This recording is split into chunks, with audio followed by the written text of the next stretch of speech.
Randy Martin. I'm based in Tokyo with Mercy Corps. I think multi-sector coordination is essential because there's not a single one of the sectors that we're dealing with that has all the answers. And I think that while each of us individually can bring value to disaster risk reduction, when we work together, there's synergy and great added value through our coordination. So, I mean, for example, at the point of response, there might be somebody in the private sector that has a lot of things to give of material value. There might be somebody at the community level that knows the community really well. There might be an NGO that's able to mobilize volunteers, for example. When the three of them work together, you get a much better response than any one of them working separately.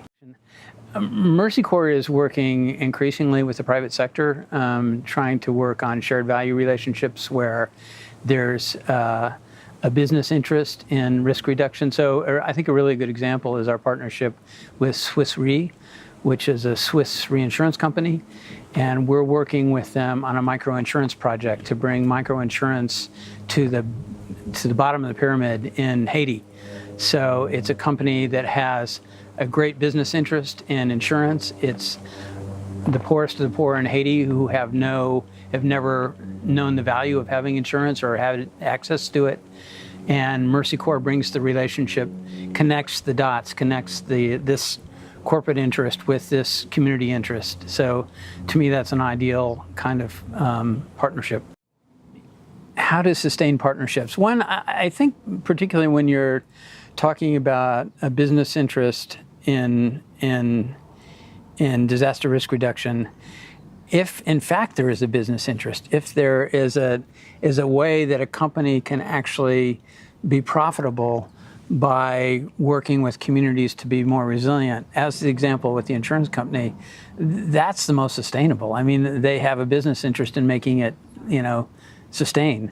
I think in terms of working with the nonprofit sector, I think part of it's regulatory. I think sometimes there's situations where governments don't realize the value that's brought by civil society, and they don't provide sort of the framework for civil society to function as a partner in disaster risk reduction.